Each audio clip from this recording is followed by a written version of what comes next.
అందరికీ నమస్కారం. నేను మీ సులోచన సంపంగి. Welcome to my channel. ఈరోజు మనం చూడబోతున్న రెసిపీ వెల్లుల్లి కారంతో చిక్కుడుకాయ ఫ్రై అండి. చాలా చాలా టేస్టీగా ఉంటుంది. ఒక్కసారి తిన్న వాళ్ళు ఎవరైనా మళ్ళీ మళ్ళీ చేసుకొని తింటారు. అలాగే దీనికి కావాల్సిన ఇంగ్రీడియంట్స్ చూద్దాం. ఫస్ట్ చిక్కుడుకాయ ముక్కలు, అలాగే తగినంత సాల్టు, కారపొడి, ఎండుమిర్చి ముక్కలు, జీలకర్ర, వెల్లుల్లిపాయలు, పసుపు, వంట నూనె, కరివేపాకు. ఇవి మనకు కావాల్సిన ఇంగ్రీడియంట్స్. ఫస్ట్ మనం స్టవ్ వెలిగించుకొని స్టవ్ మీద ఒక గిన్నె పెట్టుకొని సగానికి వాటర్ పోసుకొని పెట్టుకుందామండి గిన్నె. అలా గిన్నె పెట్టిన తర్వాత ఒక 2 స్పూన్లు సాల్ట్ వేసుకోవాలి. సాల్ట్ వేసాక చిక్కుడుకాయ ముక్కల్ని మనం తుంపి పెట్టుకున్నాం కదా, శుభ్రం కడిగి అవి వీటిలో వేసేసుకోవాలన్నమాట. వాటర్లో వేసుకోవాలి. వాటర్లో వేసుకున్న తర్వాత మూత పెట్టేసేయాలి. మూత పెట్టాక ఒక 5 to 10 మినిట్స్ లోపు ఒకసారి ఓపెన్ చేసి చూస్తే ముక్క కొంచెం ఉడకనట్లు అవుతుంది. అప్పుడు మనం తీసేసి స్ట్రైన్ చేసుకోవాలి. చిక్కుడుకాయ ముక్కల్ని చక్కగా స్ట్రైన్ చేసి పక్కన పెట్టేసుకోవాలి. మరీ ఉడకకూడదండి, జాగ్రత్తగా చూసుకోవాలన్నమాట. మరీ ఉడికితే కూడా బాగుండదు చిక్కుడుకాయ. అలా ఉడికినట్లు ఉండాలన్నమాట. ఇప్పుడు మనం మూకుడు పెట్టుకొని దానిలో జీలకర్ర, ఆయిల్ వేసుకొని జీలకర్ర, ఎండుమిర్చి, అలాగే వెల్లుల్లిపాయలు వేసుకుంటాం.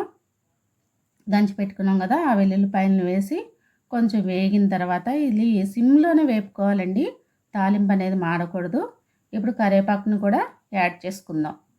యాడ్ చేసుకొని చక్కగా కలిపి పెట్టుకోవాలి. ఒకసారి కలుపుకోవాలి మంచిగా.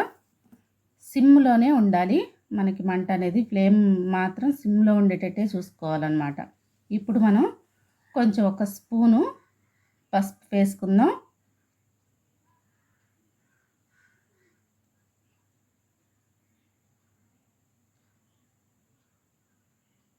పసుపు వేసాక ఒక్కసారి కలుపుకొని మనం ఉడికించి పక్కన పెట్టుకున్నాం కదా చిక్కుడుకాయ ముక్కలు, వాటిని కూడా యాడ్ చేసుకుందాం.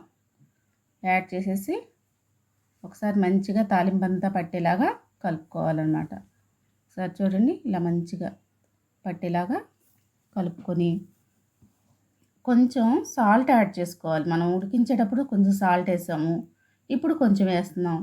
మనం లాస్ట్లో వేసే కారపొడిలో కూడా సాల్ట్ ఉంటుంది కాబట్టి ఒకసారి చెక్ చేసుకొని చూసుకొని వేసుకోవాలండి. కొంచెమే పడుతుంది సాల్ట్ అనేది ఇక్కడ.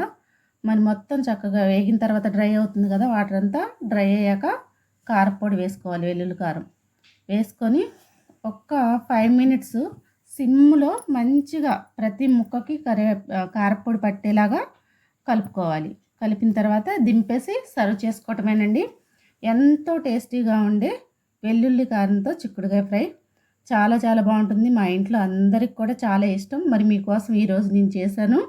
మీరు ఒకసారి చేసుకొని టేస్ట్ చూసిన తర్వాత ఈ రెసిపీ గురించి నాకు కామెంట్స్ రూపంలో తెలియజేయండి. అలాగే మీకు ఈ వీడియో నచ్చినట్లయితే లైక్ చేయండి, షేర్ చేయండి, సబ్స్క్రైబ్ చేయండి. Thank you for all.